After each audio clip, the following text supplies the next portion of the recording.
उद्धव ठाकरेंची आज मातोश्रीवर पत्रकार परिषद. नागपुरातील रामरक्षा आंदोलनासंदर्भात बोलण्याची शक्यता. मुंबईतील आंदोलनानंतर राज्यभरात आंदोलकांची तयारी. राम मंदिर दान चोरी प्रकरण सुप्रीम कोर्टात. स्वतंत्र आणि न्यायालयीन चौकशीच्या मागणीसंदर्भात याचिकांवर आज सुनावणी. शरद पवारांकडून महायुती सरकारचं कौतुक. काही दिवसात राजकीय समीकरण बदलणार. संजय शिरसाट यांचा खळबळजनक दावा. शिवसेना युबीटी मधील प्रत्येकाला जादूटोणा करण्याची सवय. विनायक राऊत काळी जादू करण्यात मास्टर. सरकारनं सुमोटो कारवाईचे आदेश द्यावेत. मंत्री संजय शिरसाट यांची प्रतिक्रिया. छत्रपती संभाजीनगरात पोलिसांच्या धाडी. मोठा साठा उघड.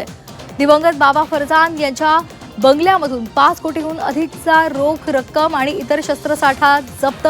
632 जिवंत कारतूसही जप्त. SC/ST लाभार्थ्यांच्या ट्रॅक्टर योजनेमध्ये मोठ्या घोटाळ्याचा संशय. नांदेड जालन्यातील 25 अनुदानित ट्रॅक्टर थेट सांगलीमध्ये. भाडे कराराच्या नावाखाली गैरव्यवहाराचा आरोप.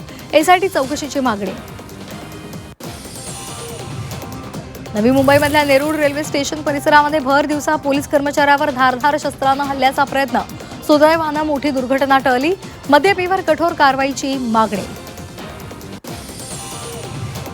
कल्याणमध्ये इमारत निष्कासित करत असताना कोसळली. घोलपनगर परिसरातली ही घटना. धुळीचं साम्राज्य. विद्युत प्रवाह खंडित झाल्यामुळे नागरिकांचे हाल. मराठा आरक्षणाच्या आंदोलनामुळे देशभरात प्रसिद्ध झालेल्या अंतरवाली सराटीत आता दारूच्या सुळसुळाटाविरोधात महिलांचा एल्गार. जिल्हाधिकाऱ्यांसमोर आक्रोश. अवैध दारूवर कडक कारवाईची मागणी. अनैतिक संबंधाच्या संशयावरून पत्नीनं विचारला जाब. रागाच्या भरात पतीनं घरच पेटवलं. आगीमध्ये होरपळून मांजरींचा मृत्यू. पुण्यातील सिंहगड रोड परिसरातली घटना. पुण्यातील ससून रुग्णालयामध्ये धर्मप्रचाराचा आरोप. पती पत्नीकडून ससून रुग्णालयात धर्मप्रचार.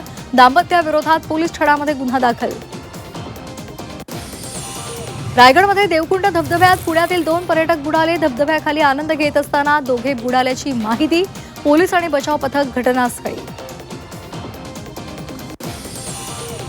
रत्नागिरीतील गोवा किल्ल्याची तटबंदी कोसळली. प्रवेशद्वारासमोरची तटबंदीचा भाग कोसळला. किल्ला संवर्धनासाठी नुकताच केलेला कोट्यवधींचा खर्च पाण्यात. गणेशोत्सवासाठी मुंबई महापालिकेची तयारी सुरू. मूर्तिकारांना 25,400 लिटर पर्यावरणपूरक रंग मोफत मिळणार. पर्यावरणपूरक गणेशोत्सवाला पालिकेचं प्रोत्साहन. संत ज्ञानेश्वर माऊलींच्या पालखीचं आज सासवडहून जेजुरीकडे प्रस्थान. तर तुकोबा यांची पालखी वरवण मुक्कामी.